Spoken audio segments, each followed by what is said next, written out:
Assalamualaikum warahmatullahi wabarakatuh. Perkenalkan, nama saya Irna Imro'atun, NPM 113 dari kelas 6C, Pendidikan Matematika. Di kesempatan kali ini, saya akan menjawab 5 pertanyaan yang diberikan oleh dosen pengampu, Dr. Haji Dadang Munandar, MPD.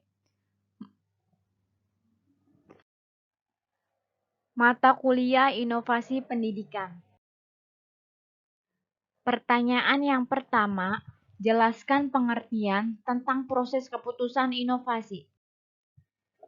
Proses keputusan inovasi yaitu proses yang dilalui individu mulai dari pertama tahu adanya inovasi, yang kedua dilanjutkan dengan keputusan setuju terhadap inovasi, yang ketiga penetapan keputusan menerima atau menolak inovasi, yang keempat implementasi inovasi, dan yang kelima konfirmasi terhadap keputusan inovasi yang telah diambilnya.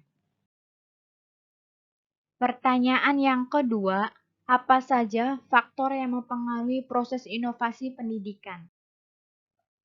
Faktor yang mempengaruhi inovasi pendidikan dari 3 hal yang sangat besar pengaruhnya terhadap kegiatan di sekolah. Yang pertama, faktor kegiatan belajar mengajar. Yang menjadi kunci keberhasilan dalam pengelolaan kegiatan belajar mengajar ialah kemampuan guru sebagai tenaga profesional. Guru sebagai tenaga yang telah dipandang memiliki keahlian tertentu dalam bidang pendidikan. Diserahi tugas dan wewenang untuk mengelola kegiatan belajar mengajar agar dapat mencapai tujuan tertentu, yaitu terjadinya perubahan tingkah laku siswa sesuai dengan tujuan pendidikan nasional dan tujuan institusional yang telah dirumuskan. Yang kedua, faktor internal dan faktor eksternal. Perencanaan inovasi pendidikan harus memperhatikan mana kelompok yang mempengaruhi dan kelompok yang dipengaruhi oleh sekolah, sistem pendidikan. Faktor internal yang mempengaruhi pelaksanaan sistem pendidikan ialah siswa. Siswa sangat besar pengaruhnya terhadap proses inovasi karena tujuan pendidikan untuk mencapai perubahan tingkah laku siswa.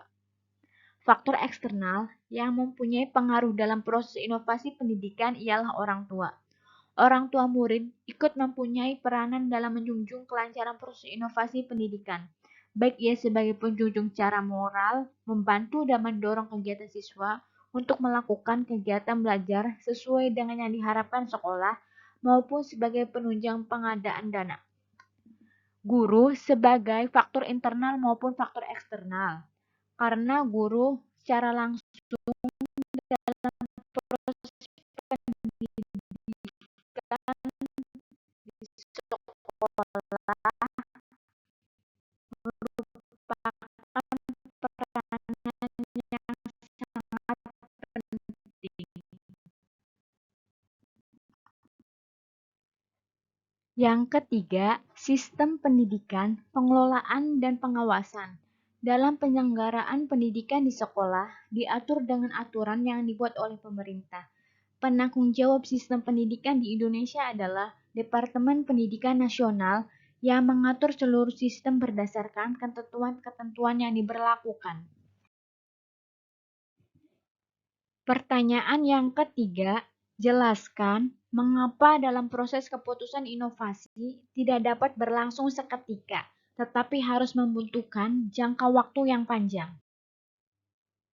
Karena dalam proses keputusan inovasi merupakan serangkaian kegiatan yang berlangsung dalam jangka waktu tertentu, sehingga individu atau organisasi dapat menilai gagasan yang baru itu sebagai bahan pertimbangan untuk selanjutnya akan menolak atau menerima inovasi dan menerapkannya.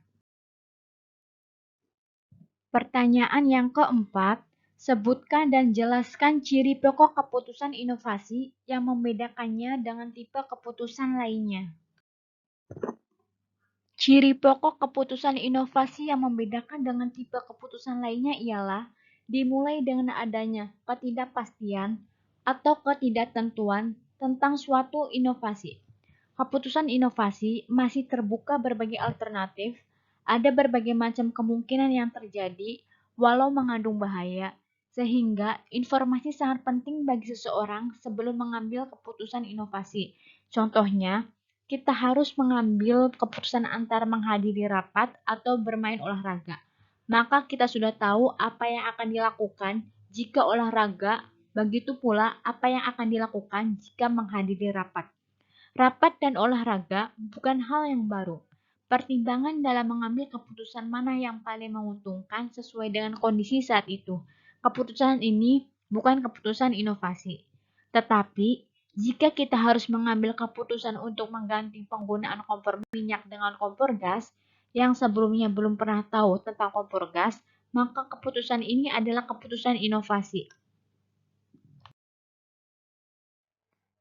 Pertanyaan yang kelima, Zartman, Duncan, dan Holbach tahun 1973 membagi proses inovasi dalam organisasi menjadi dua tahap, yaitu tahap permulaan dan tahap implementasi. Jelaskan langkah-langkah pada dua tahap, yaitu tahap permulaan dan tahap implementasi. Menurut Zartman, Duncan, dan Holbach, tahun 1973 terbagi menjadi dua tahap, yaitu ada tahap permulaan dan ada tahap implementasi. Langkah-langkah pada tahap permulaan yaitu ada tiga. Yang pertama, langkah pengetahuan dan kesadaran. Jika inovasi dipandang sebagai suatu ide, kegiatan, atau material yang diamati baru oleh input adopsi, penerima inovasi, maka tahu adanya inovasi menjadi masalah yang pokok. Sebelum inovasi dapat diterima calon penerima, harus sudah menyadari bahwa ada inovasi dan dengan demikian ada kesempatan untuk menggunakan inovasi dalam organisasi. Yang kedua, langkah pembentukan sikap terhadap inovasi. Dalam tahap ini, anggota organisasi membentuk sikap terhadap inovasi. Yang ketiga, langkah pengambilan keputusan. Pada langkah ini, segala informasi tentang potensi inovasi dievaluasi.